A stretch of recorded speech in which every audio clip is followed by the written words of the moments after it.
ગુજરાત માધ્યમિક અને ઉચ્ચતર માધ્યમિક શિક્ષણ બોર્ડ દ્વારા આજે ધોરણ 12 સામાન્ય પ્રવાહનું પરિણામ જાહેર કરવામાં આવ્યું છે।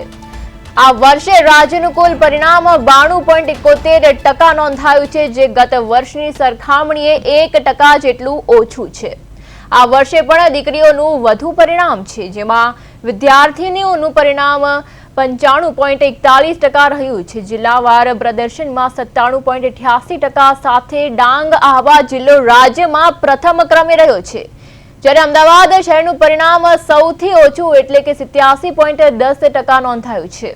રાજ્યની 2030 શાળાઓએ 100% પરિણામ મેળવીને ઉત્કૃષ્ટ પ્રદર્શન કર્યું છે, ત્યારે બીજી તરફ પરીક્ષા દરમિયાન ગેરરીતિના 164 કેસો પણ સામે આવ્યા છે।